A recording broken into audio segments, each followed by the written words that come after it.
No episódio Desvendando Paradigmas, Não Consumo, Exclusão e Justiça Social, mergulhamos nas reflexões sobre o não consumo e suas implicações na exclusão social. A desigualdade global persistente deixa milhões de pessoas abaixo da linha da pobreza, incapazes de atender às necessidades básicas para sobreviver.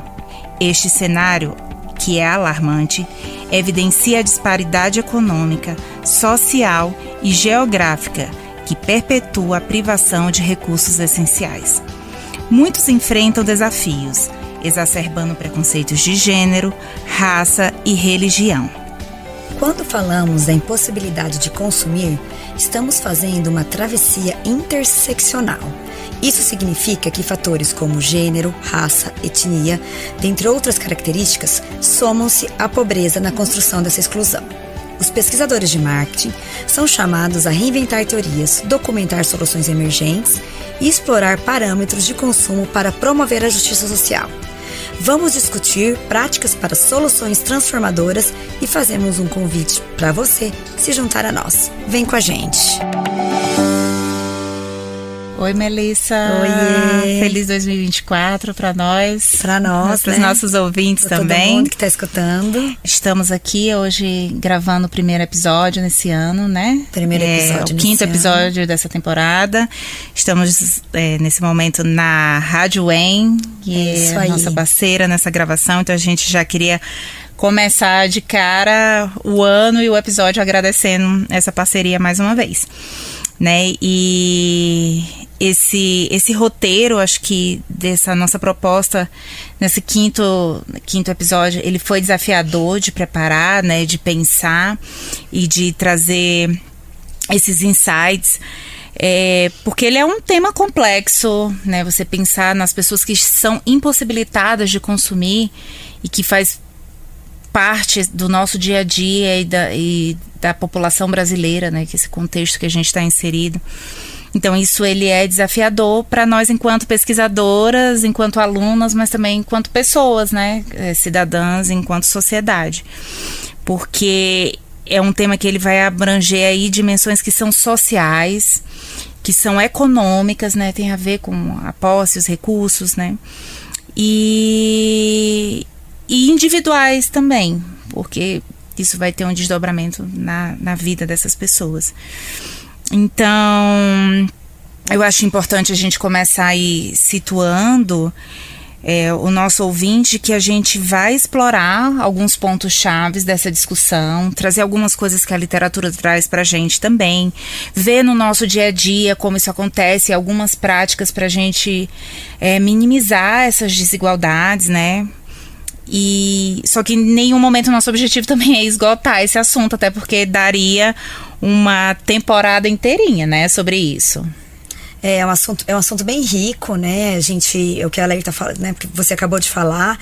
Jamais vamos esgotar ou dar alguma solução para essas problemáticas, porém, a nossa primeira temporada, ela é voltada para a história da sociedade do consumo, e a gente não pode partir do pressuposto que todas as pessoas fazem parte dessa sociedade, que existem pessoas que não acessam todos esses recursos, tá? É importante a gente deixar isso bem claro, né? E vamos entrar aqui em questões mercadológicas e esperamos que a gente possa contribuir aí um pouco para essa discussão. E eu acho que começando aí a lição de casa, eu acho que a primeira coisa que a gente precisou para construir essa pauta e que a gente precisa para situar esse nosso ouvinte é entender do que se trata o não consumo, né? A definição disso, quando a gente fala de não consumo, o que a gente está falando? Então, quando a gente fala de não consumo, a gente pode estar pensando em duas vertentes. Uma daquelas pessoas que escolhem não consumir, seja por alguma questão simbólica, resistência, por não concordar com determinada filosofia, né, de uma organização, enfim. Mas a gente também, quando fala de não consumo, está falando daquelas pessoas que são privadas por não possuírem recursos financeiros, por não estar disponível aquele produto, né, de uma maneira que ela consiga consumir. Então, neste episódio, que é o episódio número 5, a gente vai tratar daquelas pessoas que não possuem acesso ao consumo. Então, portanto, são excluídos deste processo. No próximo episódio, já dando um spoiler aí também, que vai ser o episódio número 6, que vai ser o último dessa primeira temporada, a gente vai falar um pouco sobre o anticonsumo em alguns movimentos que existem ao redor do mundo, que aí vão abordar esse outro significado do que é o não consumo. Exatamente. Então, assim, pra gente começar, o não consumo, a gente traz um artigo do Hunton e de alguns colaboradores de 2022, lembrando que todas as nossas referências estão na descrição do episódio, e ele vai estudar essa questão, do não consumo. E, obviamente, que parece uma coisa óbvia, mas ele viu, de uma maneira sistematizada, que é realmente, ao mesmo tempo que existe um crescimento econômico no mundo, existe o aumento da pobreza. E obviamente que existem, questões sociais, geográficas e culturais, porém a questão maior para o não consumo é a escassez do recurso material. Então, a questão da pobreza, o fator principal é escassez do recurso material. E o que essa escassez provoca? Provoca a falta de acesso. A falta de acesso à informação, falta de acesso a transporte, falta de acesso à infraestrutura, enfim, à saúde. E aí, o que é mais importante de se falar desses processos é que esse ciclo, ele é quase impossível de ser quebrado. Então, quando existem pessoas nessas condições, é muito difícil que essas pessoas quebrem esse ciclo e saiam desse local social que a falta de recurso econômico provoca. São necessárias ações dirigidas, de fato, assim, com intencionalidade. E, enfim, é complexo, a gente vai tratar mais no finalzinho do episódio, a gente vai falar aí de algumas práticas, de algumas práticas, dessas ações dirigidas, e que são ações que envolvem a sociedade como um todo e políticas públicas, É muito importante a gente entender isso, não é um ator só, Exatamente. Eu acho que uma coisa bem legal também desse estudo do Hutton foi ele falar que as pessoas não se veem como pobres, Sempre acha que a pobreza é alguma coisa de outra pessoa. Então, enquanto a gente tem esse olhar que esse é um problema do outro, a gente tem pouca ação enquanto coletivo para poder lidar com essa problemática. E, inclusive, quando a gente fala da academia, de estudos, e de pensar nessas soluções juntos e nas mais diversas áreas, não só no marketing, enfim. Eu acho que um número que é triste, mas é importante também trazer assim para nossa consciência, são os dados que o IBGE traz para a gente, mostrando quantas são, as pessoas que vivem em situação de pobreza. Então, no Brasil, a gente tem, em 2022, então, de acordo com os relatórios de 2022 do IBGE, o Brasil tinha 67,8 milhões de pessoas em situação de pobreza. Isso é mais de 30% da população, 31,6% da população. É bastante gente. É muita gente, que são pessoas que sobrevivem com até R$637 por mês. E já as pessoas que vivem em extrema pobreza, em 2022, esse número representava 5,9% da população, quase 6% da população, que são em média 12,7 milhões de pessoas.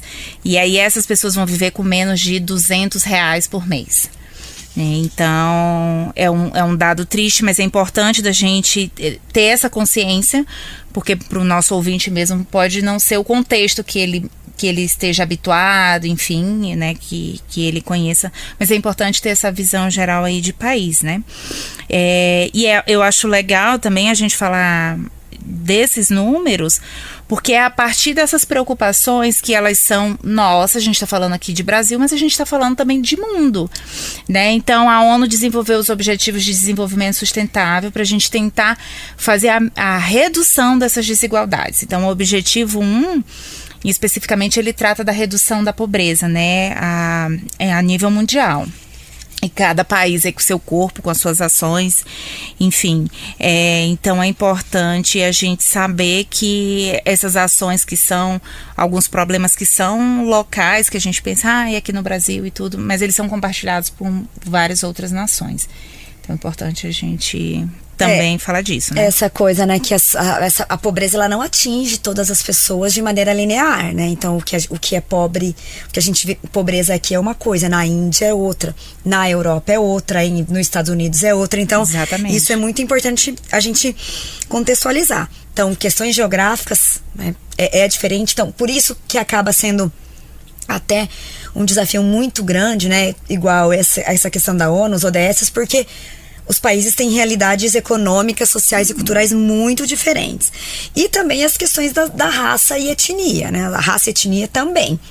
Cultura tem tudo a ver com isso, né? Tem tudo a ver com isso. Então, a gente, né, dependendo da sua raça, da sua etnia, da onde você está vivendo, a pobreza te atinge de uma maneira muito mais violenta do que, né, em um outro lugar. Então, a gente vai trazer agora alguns exemplos, né, de algumas empresas privadas que têm algumas ações, que possuem alguns projetos, ações voltadas para que essa desigualdade seja minimizada. Mas, novamente, a gente sempre tem que entender que políticas públicas fazem parte disso. A gente não vai falar disso nesse episódio, porque não é o foco, mas isso é importante. Então, a primeira é a Artemisia, que ela é uma organização pioneira, ela fomenta negócios.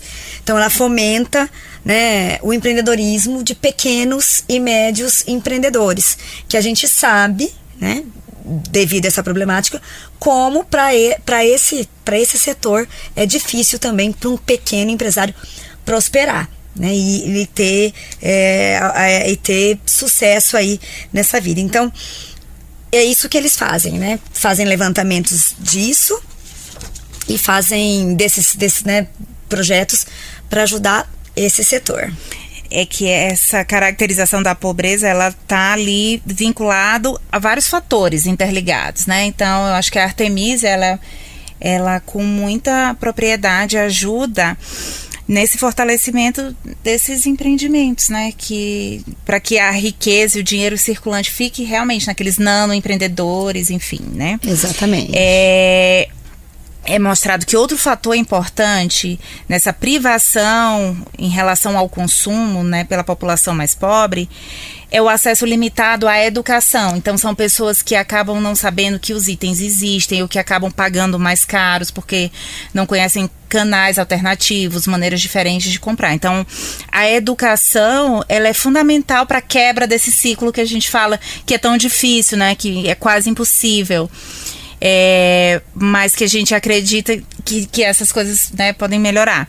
E uma iniciativa, acho que bem legal aqui no Brasil, porque ela não é de agora, de anos, décadas, é a Fundação Bradesco, né? Então, o Bradesco tem uma iniciativa aí junto a escolas. A minha mãe foi diretora de uma Fundação Bradesco no interior do Maranhão, em Pinheiro, interior, na Baixada Maranhense. E é fantástico, assim, esse acolhimento da população e todo o processo de seleção desses alunos. Então, essa foi uma boa prática aí que eu me lembro bem, que eu acho que vale a pena a gente destacar. Outro fator que também que dificulta, né, esse consumo aí nas populações mais pobres é a exclusão social por conta das discriminações de minorias étnicas, questões raciais. Então, a gente também viu boas práticas com a Nubank, né? Então, a Nubank, você é cliente Nubank? Eu sou. Né? Então, ela tem todo um programa de incentivo, tanto para captar clientes para a base, quanto de funcionários, né? Então, promover um quadro mais diverso que, de fato, represente a nossa população brasileira, porque é isso, a nossa população, ela é muito rica e muito diversa. Só complementando, né, com um exemplo que eu tive, eu morei na Inglaterra e eu estudei inglês no Regional College. E eles tinham vagas, né, sociais. E aí é importante a gente também falar disso, que às vezes também não é só ter a vaga. Porque, por exemplo, os alunos, né, isso que a gente estava falando de uma realidade da Inglaterra, que já temos muitas vantagens quando a gente vai comparar com a nossa realidade de pobreza aqui no Brasil. Só que era uma coisa assim, o aluno ele tinha vaga, mas ele não tinha um computador, né? Então assim, hoje, como que você estuda sem um computador? É quase impossível você estudar um computador, né? Ele tinha dificuldade de acessar o college porque ele morava longe, ele não tinha dinheiro para ir lá. Então, assim, às vezes a questão, né, de exclusão, ela não é simplesmente, então vamos abrir uma vaga que é tudo resolvido. Existem outras questões que permeiam tudo isso, né? Que precisam ser resolvidas para ser efetivo, né? Que precisam ser resolvidas. Um problema, assim, bem grande também, né? Pra gente, porque o que a gente tá falando? Como que essas empresas, como que a iniciativa privada pode contribuir para minimizar questões de desigualdades sociais, né? Que a Caixa Econômica, né? Porque a falta de infraestrutura é o que eu falei agora, né? Querendo ou não, a falta de computador, né? Falta de rede, né? De rede, a falta de, né, um lugar, sei lá, uma casa, um lugar, um quarto, né? Para você estudar, obviamente, faz diferença no seu desempenho, né? Obviamente que faz. Então, a Caixa também, né? Tem projetos bem legais, baseados nos Objetivos de Desenvolvimento Sustentáveis da ONU, e eles fazem toda essa incorporam, né, responsabilidade social, ambiental e climática na gestão e nos seus processos. E eu acho legal você falar de infraestrutura, né, porque, situando aí os nossos ouvintes, eu sou empregada pública, né, além de doutoranda aqui no programa de pós-graduação em administração na Universidade Estadual de Maringá. Eu sou funcionária pública há 13 anos dos Correios, então a gente trabalha com logística nesse desafio enorme que é conectar um país inteiro, integrar um país que é muito desafiador pelo seu tamanho, né? A gente tem um tamanho continental. Gigante, enorme. A gente tem uma deficiência de malha aérea, de malha ferroviária. Nosso transporte, ele é muito baseado ainda nas estradas, né? Então, assim, é um transporte caro. Que também não tem condições, né? Assim, ótimas pra gente viajar facilmente, né?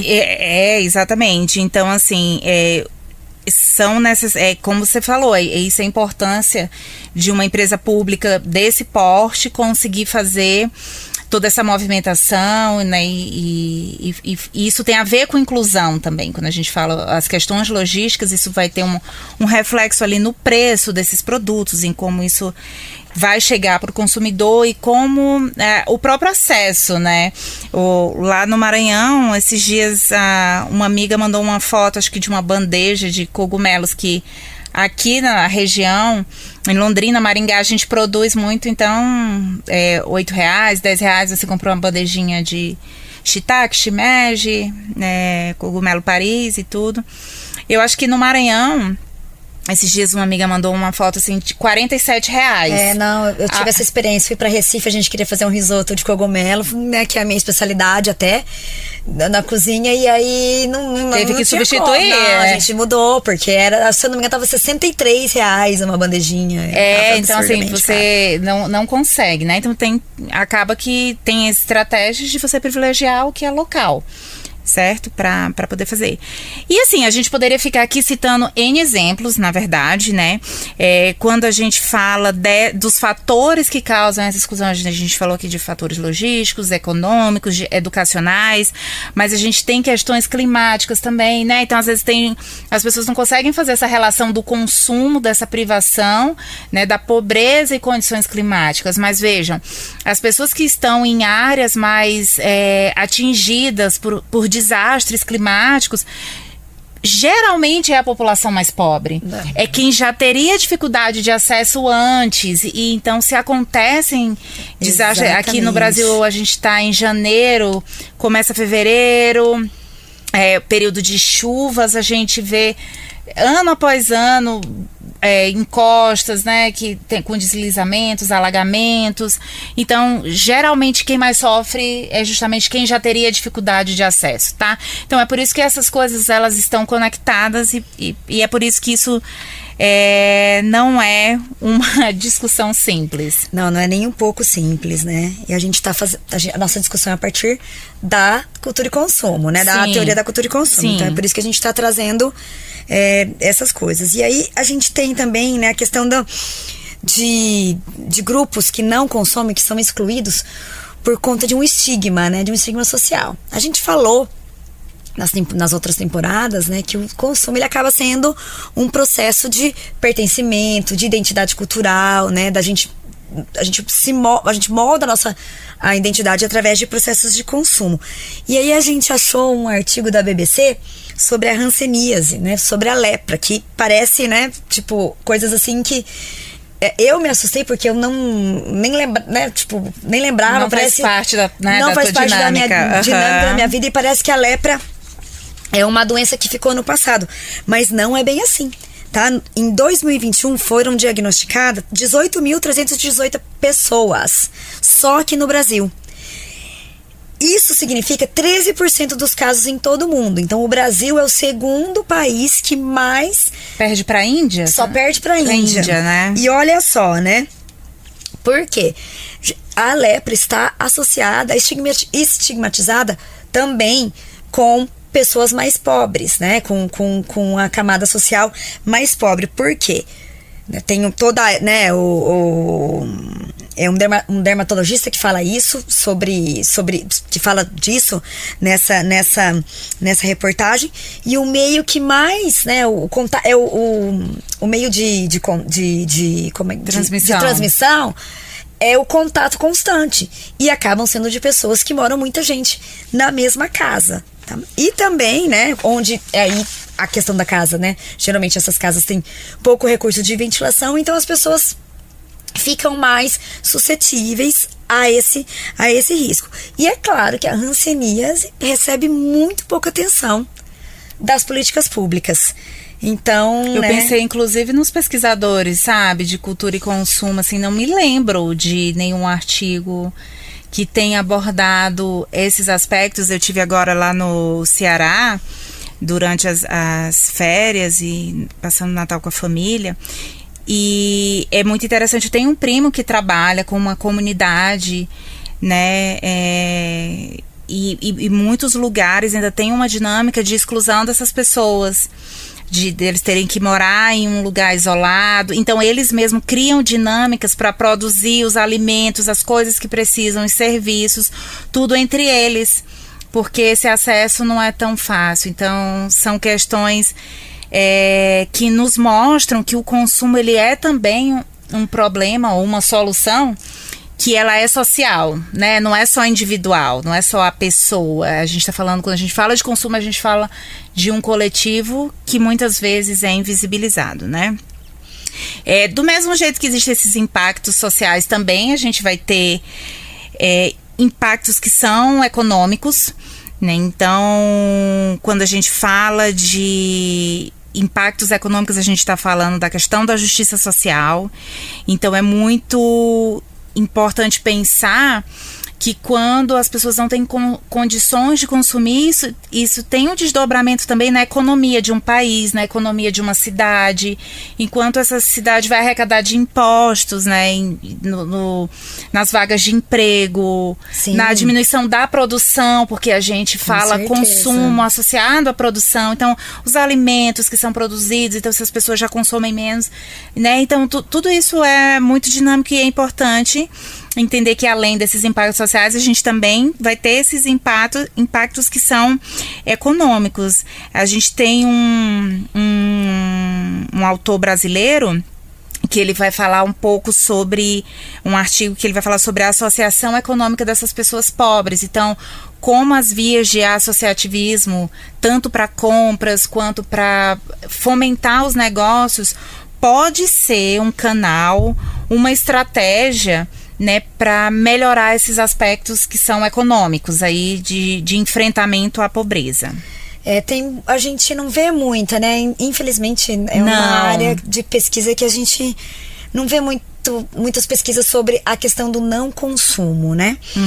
Você pesquisou alguma coisa do gênero sobre presentes em comunidades carentes? Como que essas pessoas se presenteavam? Você não fez uma pesquisa dessa? Estou enganada? Não, é isso mesmo. Numa disciplina, né, foi ministrado pela professora Olga, um abraço, professora Olga, que a Olga Pepsi é a minha orientadora, inclusive, mas uma disciplina que a gente cursou do nosso programa, fiz um trabalho de campo junto com a Natália, também mandar um beijão para a Natália, e é ouvinte nossa, fiel e assídua. A gente foi pesquisar em comunidades, num assentamento, qual que era o significado do consumo de presentes para essas populações, né? Então, a gente teve contato. Então, assim, tem desde o acesso, a professora Olga sempre fala isso, né? Que é uma população que dificilmente é pesquisada, porque o acesso é difícil, a gente precisa pedir autorização para as pessoas para poder entrar em algumas comunidades, né? Que elas têm toda uma dinâmica diferenciada, de controle, de entrada mesmo, assim, das pessoas se sentirem à vontade ou não para conversarem. Tem toda uma questão de ética, né? Que a gente precisa trazer para os comitês de ética das universidades e ter essa garantia também. Então, assim, acaba que é menos pesquisado, né? Só que uma coisa muito interessante é como a gente vê que esse não acesso e essa dificuldade de comprar, ele tem um desdobramento que é também individual, né? A gente falou do social, falou do econômico, nós enquanto coletivo, mas para a pessoa tem toda uma questão de autoestima, tem toda uma questão de como a pessoa se vê, né? Então, essa questão, ela é importante de ser trazida, sabe? Esse aspecto individual também de quem não consegue consumir. Enfim, então, isso me faz pensar que essa exclusão, ela vai para além da pobreza monetária, né? A gente vai ter, que são as interseccionalidades que a gente fala. Então, a gente tem esse desdobramento que vai ter no social, no econômico, no individual. Ele vai passar também pelo gênero, do que as mulheres podem, assim, é mostrado, né, que muitas mulheres, elas estão fora ali do mercado de trabalho formal, né, e informal também, muitas vezes. Então, vão estar ali fazendo a economia doméstica, a economia de casa, fazendo girar aquilo, e acabam tendo menos renda, porque, né, não estão nesse mercado. Então, passa por isso, pela religião, pela raça. Eu assisti um filme ontem, até chamado Saltburn, que a história é muito bom, ele tá na Prime. Tá na Prime, né? Eu recebi indicação. Então, é muito bom. Primeiro que o filme tem uma fotografia, assim, belíssima. O filme é bem legal. O tema que é central, né? A questão central não é consumo e não é exclusão social, não é isso, tá? Mas como a gente é pesquisadora de consumo, a gente acaba vendo em tudo, em tudo, né? Mas é a história de um bolsista em Oxford e como ele desenvolve as relações dele com aquelas pessoas ali, né, que são de uma camada social muito superior a dele. Novamente, recomendo esse filme e aborda essa questão da autoestima, do pertencimento, de como ele vai desenvolvendo todas as relações dele. Então a gente deixa aí essa legal, a indicação aí da Melissa. Mas é isso, né? Então, assim, eu acho que pra gente avançar aqui no tema, eu acho que o importante é a gente deixar marcado que existe esse efeito cumulativo, em que a gente vai acumulando várias dificuldades, vários aspectos discriminatórios, várias questões que por hora são econômicas, por hora são sociais, por hora são individuais, mas que tudo isso tem um efeito cumulativo aí nessa exclusão do consumo, né? Eu acho que isso é importante a gente marcar. E a gente vai falando aí, né, caminhando, né, de tudo que a gente está falando, né, setor, iniciativa privada, as políticas públicas, a gente vai caminhando, a gente vive num paradigma capitalista, né, que a solução seria um novo paradigma, né, um paradigma de justiça social. Quando a gente fala isso, a justiça social refere-se às pessoas terem as mesmas oportunidades.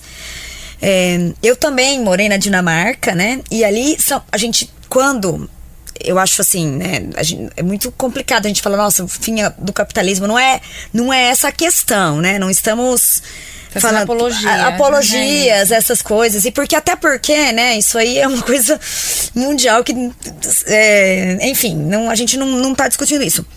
Mas o que seria justiça social?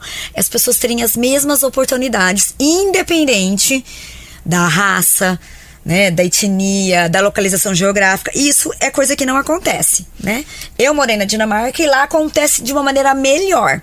Por quê? Porque as pessoas têm acesso. Existem as pessoas que são as pessoas da classe alta, que moram nos bairros, né, de classe alta, e as pessoas que moram na classe baixa, que tem inúmeros problemas, não tô falando que é tudo cor-de-rosa, mas as pessoas acabam tendo acessos melhores que os nossos aqui. Então, é essa a questão, né? Então, existem alguns desafios pra gente chegar nisso, né? Então, assim, a questão de diversidade cultural, como a gente já falou, então é muito difícil fazer políticas públicas de uma maneira linear e uniforme. Imagina o Brasil, né? A população da Dinamarca comparada com a população do Brasil. Exatamente. Não só de quantidade, mas da própria mistura, da própria história que nos constitui.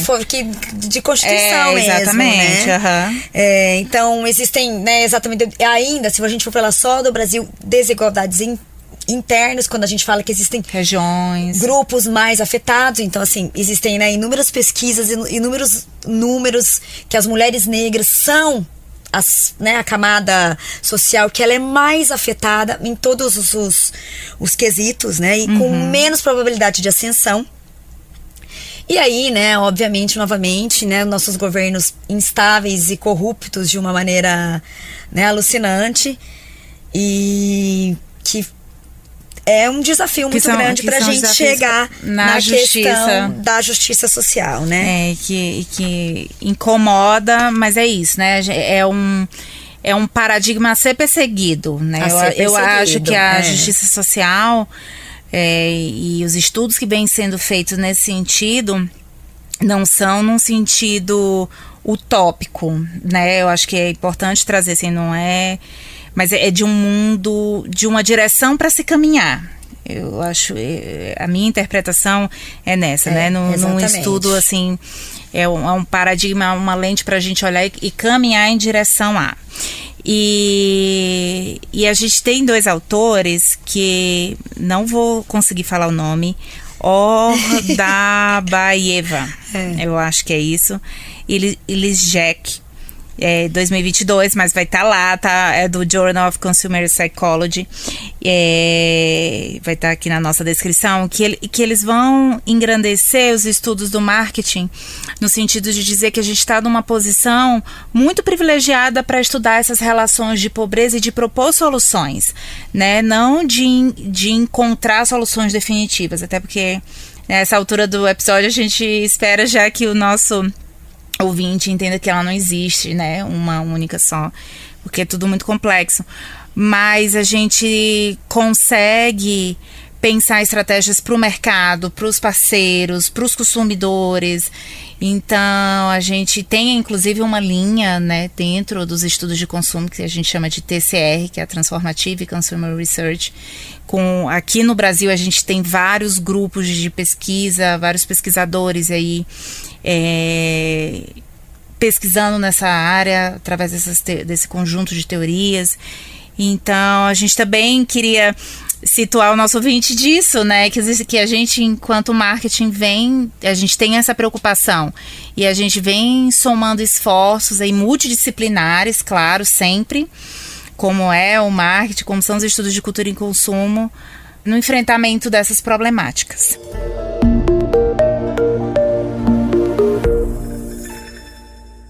E agora a gente passa para a nossa dica cultural, fazendo um pequeno break, e a gente vai indicar para os nossos ouvintes um documentário curta-metragem que foi ganhador do Oscar de 2019, que em português o título é Absorvendo o Tabu. Então ele está disponível na Netflix, eu recomendo muito. Você assistiu? Assisti, é maravilhoso.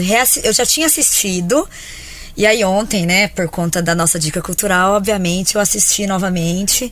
É emocionante. Inspirador, é inspirador. Né? Então, ele vai falar um pouco sobre esse estigma social, que é a menstruação, esse tabu, né? A contextualização acontece na Índia, numa Índia rural, não urbana, e os esforços para introduzir esse absorvente higiênico na cultura, na vida, na dinâmica, para que as pessoas dessas localidades possam ter acesso, né? Então, quando a gente fala de cultura e consumo, a gente está falando também dessa inclusão, né? Dessa possibilidade de meninas irem à escola, né? E é bem lindo, porque assim, quando a gente, né, fala que as pessoas elas são excluídas dos processos de consumo, o que acontece? As meninas elas não têm acesso ao absorvente. E aí elas não vão para a escola no período menstrual, porque elas não podem. Uma semana de aula. Ou, né, usam panos, que eles chamam de panos, que não acaba mostrando, mas assim, usam, e aí elas não têm instrução, não têm acesso à informação, higiene, elas não trocam. Né? E aí isso acarretam outros problemas. Os meninos não sabem o que é menstruação. Porque é um tabu. É um tabu, tem toda uma falta, né, de informação. E é muito linda, porque eles desenvolvem uma máquina de fazer absorvente. E é muito legal como ela se envolve nesse projeto e que é um momento assim para ela de esperança. Não, né, eu vou levar os absorventes para as meninas vão poder estudar, as meninas não vão precisar faltar à escola. Então, assim, como a questão das pessoas excluídas, o impacto que tem, né? Porque pra gente, né, na realidade que a gente vive, né, absorvente é uma coisa que a gente tem de muito fácil acesso, né? Então, lá na época, eles não têm fácil acesso. Quando tem, é muito caro.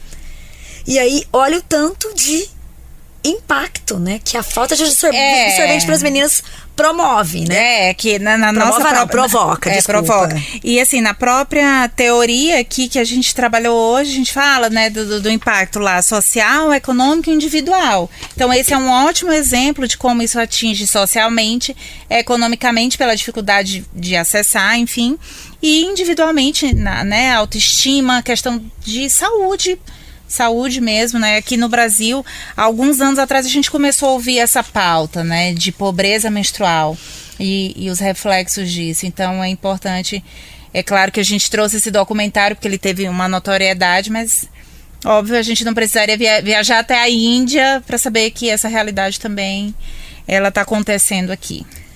E aí a gente tem que começar a falar então dos estudos, né, de marketing e da área gerencialista, o que a gente pode, né, contribuir para minimizar. Então a primeira coisa é o marketing responsável, né? Depois a gente vai retomar o artigo do Hunton, que a gente falou no início, porque ele fala que a solução é só analisar essas questões a partir de um paradigma crítico, né? Fazer verdadeiros processos de inclusão. Eu assisti na FLIM do ano passado aqui de Maringá uma mesa com Ferrez e me chamou muita atenção a fala dele, né? Que ele trabalha com comunidades e que as empresas procuram ele. Tem uma menina para ser coordenadora de RH, por exemplo, né? Uhum. E aí ele vai olhar os requisitos, né? É muito difícil ter uma pessoa com aqueles requisitos. Então as empresas precisam treinar essas pessoas, né? Porque talvez as meninas, né, pretas, as mulheres pretas, elas não tiveram todo esse acesso. Inglês, então, né? Inglês. Eu já vi processos seletivos que são à cega para não discriminar de gênero, certo? Exatamente. Mas colocam requisitos, assim, altíssimos de ter inglês, francês. Que vai ser mais fácil uma mulher branca ter esses requisitos, né? Claro. Então era essa questão. E ele fala muito disso, que quando as empresas... Ele falou exatamente isso. Foi uma mesa bem legal. E ele falou assim, quando alguém me pede, eu mando a menina lá de 18 anos para ela ser treinada, né? Para as empresas. Então isso é uma coisa. Um comércio justo, uma ética na publicidade, né? Isso a gente quero ressaltar aqui o marketing de influência, que foi um assunto muito falado ultimamente. A gente vai abordar isso, né, na segunda temporada, a questão do marketing de influência, né, da ética, porque teve uma discussão gigante sobre os famosos fazendo aposta, né, fazendo promoção de as casas de aposta, jogo de aposta. Então isso é muito importante. E aquela coisa, a inovação social na pesquisa e na prática, né? Então a gente fala novamente sobre o artigo do Hunton, que ele fala que a única maneira né, da academia contribuir com os processos gerencialistas, é a gente ter essa questão mesmo, né, do paradigma crítico na pesquisas, para a gente conseguir integrar, né, de uma maneira realista e também transformadora, né? É isso. Então a gente já está aqui partindo para a reta final do nosso episódio. Como a gente falou desde o início, né? Nosso objetivo foi mais trazer algumas ideias, algumas iniciativas, contextualizar o nosso ouvinte. A gente não poderia falar da sociedade, da história da sociedade do consumo nessa temporada, sem passar por aquelas pessoas que estão privadas desse processo, né? Então, o nosso objetivo foi trazer alguns insights, alguns conceitos chaves, foi também trazer e mostrar que a nossa linha aí de pesquisa, não só cultura e consumo, mas que o marketing, ele vem se preocupando. Acredito que poderíamos fazer mais isso, claro, né? Em alguns eventos que a gente tem participado, a gente tem ouvido esse clamor ressaltando esses aspectos. A gente precisa levar isso a sério, né, nas nossas pesquisas, nas nossas orientações, enfim. Mas é importante a gente deixar, né, marcado que esse, de fato, é um fenômeno aí multifacetado, que é necessário uma ponderação e uma discussão franca na mesa para a gente fazer o que é possível e de sendo feito, né? E a gente ir equilibrando esse desejo do progresso, mas também com esse consumo de itens que são mais inclusivos, mais justos, mais acessíveis para as pessoas. Então, nesse sentido aí, o papel do Estado, né, como você falou, também é fundamental. Então, a gente também queria deixar marcado que nós, enquanto sociedade, temos responsabilidade, enquanto consumidores, enquanto cidadãos, e o Estado também, as empresas, as marcas. Então, assim, não é uma andorinha só, de fato, não faz verão. E fazer, né, coro novamente, que as pessoas excluídas, elas não são excluídas porque elas querem, elas não são excluídas porque elas, né, não conseguem administrar financeiramente o recurso que elas têm, não é nada disso. Esses são fatores, assim, que acaba condenando essas pessoas na condição que elas estão, que é muito difícil hoje, né? Claro que existem casos de muito sucesso, graças a Deus, mas o geral a gente sabe que é muito difícil. Então no próximo episódio a gente vai falar sobre o anticonsumo, que é um pouco diferente do que a gente falou hoje. A gente convida vocês para curtir a gente nas redes sociais. É isso aí. Ouvir, né, marcar, postar, né, repostar, compartilha. Chama a gente em inbox, conversa, pergunta, isso, que a gente adora as perguntas. Exatamente, gente. Até mais. A gente se vê um abração no próximo episódio. Até.